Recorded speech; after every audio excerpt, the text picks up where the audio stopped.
1247 police calls, 2 years of harassment, one elderly neighbor who seemed determined to destroy Matthew Perry's life. But when he finally learned why Martha kept calling the cops on him, he realized she wasn't his enemy. She was his guardian angel. The first 911 call came at 3:17 a.m. on September 23, 2003, from a soft-spoken elderly woman who introduced herself as Martha Jenkins from 1247 Mulholland Drive in Beverly Hills. Her voice was shaky but determined as she spoke to the dispatcher. "I'm calling about my neighbor, Matthew Perry. I can hear terrible screaming coming from his house. Someone needs to check on him. Matthew Perry, deep in the throes of prescription drug addiction and living in the house next door at 1249 Mulholland Drive, was indeed screaming, not from physical danger, but from the psychological torment of withdrawal symptoms and night terrors that had become a regular feature of his life. When the police arrived at his door that night, they found him confused, sweaty, and clearly under the influence, but not in immediate danger. What neither Matthew nor the responding officers realized was that this would be the first of 847 identical calls over the next 2 years, each one made by the same concerned neighbor at roughly the same time of night, each one motivated by a compassion that Matthew would completely misunderstand until it was almost too late. Martha Jenkins was 73 years old, a retired nurse who had spent 40 years working in emergency rooms and intensive care units throughout Los Angeles. She had moved to the quiet Mulholland Drive neighborhood in 1998. Seeking peace and tranquility after decades of dealing with human suffering and medical crises. Her small, modest house sat directly adjacent to the much larger, more expensive property that Matthew had purchased in 2001 during the height of Friend's success. The thin walls and close proximity of their homes meant that Martha could hear nearly everything that happened in Matthew's house, especially during the quiet hours of the night when sound traveled most easily. What she heard night after night for 2 years was the sound of a man in profound distress.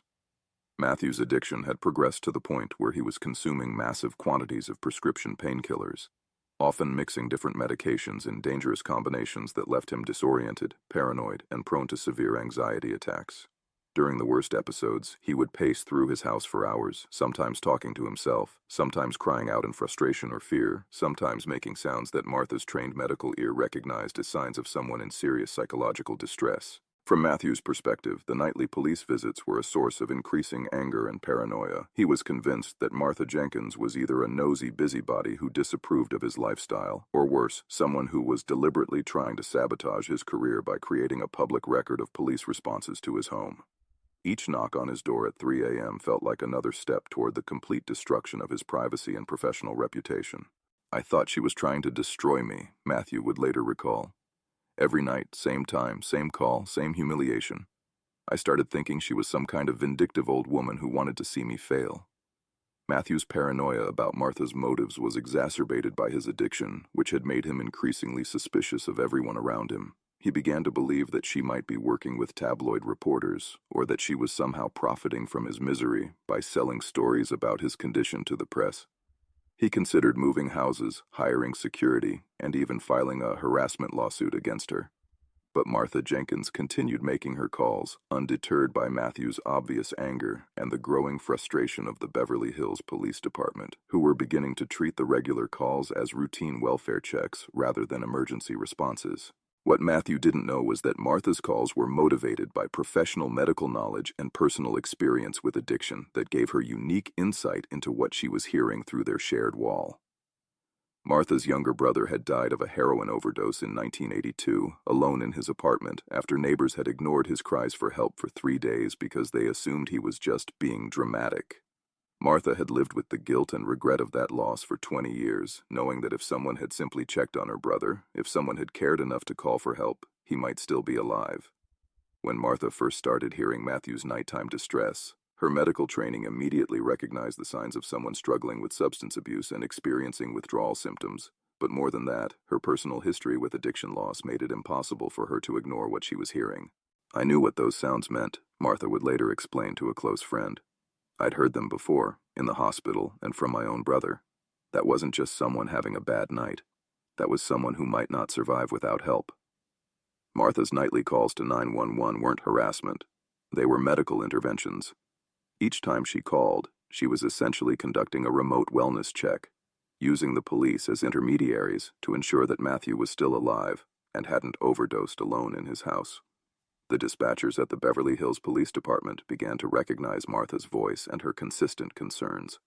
While some officers initially treated the calls as nuisance reports, others began to understand that Martha's medical background gave her credibility in assessing whether someone was in genuine distress. Officer David Rodriguez, who responded to many of Martha's calls, would later say, "At first I thought it was just a neighbor complaint situation, but after a few months I realized that this woman had legitimate medical concerns. She wasn't calling to get Perry in trouble. She was calling because she was genuinely worried he might die." The breaking point came on March 15, 2005, during what would turn out to be Martha's final call about Matthew. That night, the sounds coming from his house were different, more desperate, more concerning, and accompanied by what Martha recognized as the symptoms of a serious overdose in progress. "This time is different," Martha told the 911 dispatcher, her voice urgent with professional concern.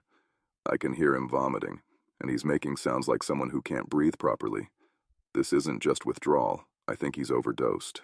When paramedics and police arrived at Matthew's house that night, they found him unconscious on his bathroom floor, surrounded by empty pill bottles, barely breathing, and minutes away from what doctors would later confirm would have been a fatal overdose. Matthew was rushed to Cedars-Sinai Medical Center, where emergency room doctors worked for several hours to stabilize his condition and reverse the effects of the massive drug cocktail he had consumed. It was the closest he had ever come to death, and recovery would require weeks of intensive medical treatment. During his hospital stay, Matthew had time to reflect on the events that had led to his near-death experience. His doctor mentioned that the quick emergency response had probably saved his life, and that someone had called 911 with very specific medical observations that had helped paramedics understand the severity of his condition. It was only then that Matthew began to understand who had made that life-saving call and why. When Matthew was finally released from the hospital 3 weeks later, the first thing he did was walk next door to Martha Jenkins' modest house and knock on her door. He had no idea what he was going to say to this woman who he had spent 2 years resenting, but he knew he needed to have a conversation. Martha opened the door cautiously, clearly nervous about facing her famous neighbor who she knew had been angry about her calls for months. But instead of the confrontation she expected, Matthew simply said, "I think I owe you my life." What followed was a 2-hour conversation that would change both of their lives forever. Martha explained her medical background, her personal history with addiction, and her real reasons for making those 847 calls over 2 years. Matthew shared his struggles with addiction, his paranoia about her motives, and his growing understanding of how close he had come to dying alone. "She wasn't trying to get me in trouble," Matthew would later say in interviews.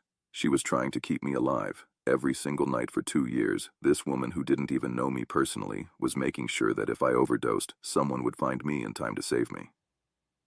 Martha's response was characteristically modest. "I lost my brother because no one cared enough to check on him when he was in trouble. I wasn't going to let that happen to someone else if I could help it." The conversation revealed the profound misunderstanding that had defined their relationship for 2 years, but it also revealed something more important: the power of consistent, compassionate action even in the face of hostility and misunderstanding.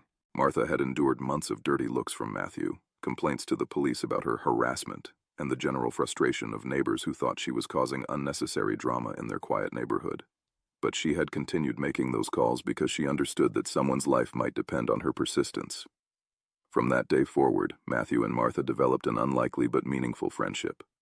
Matthew would often stop by her house to check on her, and Martha became one of the few people who could speak honestly to him about his addiction without judgment or agenda. "She became like a second mother to me," Matthew said. "Someone who cared about my survival more than my career, more than my reputation, more than anything except whether I was going to wake up the next morning." Martha helped Matthew find a treatment program that focused on the medical aspects of addiction, rather than just the behavioral components. Her nursing experience gave her insights into the physical challenges of withdrawal and recovery that helped Matthew approach his treatment with realistic expectations and better medical support. The 847 police calls stopped after Matthew's overdose, but the relationship that grew from those calls continued until Martha's death from cancer in 2019. Matthew spoke at her funeral, describing her as the angel I didn't know I needed, who saved my life by refusing to give up on a stranger. The story of Matthew Perry and Martha Jenkins isn't just about addiction and recovery. It's about the profound impact that one person's refusal to look away can have on another person's survival. Martha Jenkins made 847 calls to 911 because she understood that addiction is a medical condition, not a moral failing, and that people struggling with that condition deserve the same medical attention and concern that would be given to anyone else in distress. Her persistence in the face of misunderstanding and hostility demonstrates that sometimes the most important help we can offer comes not from dramatic interventions, but from consistent, quiet acts of compassion that continue even when they're not appreciated or understood. Matthew Perry's neighbor called the police on him every night for 2 years, and in doing so, she probably saved his life dozens of times over.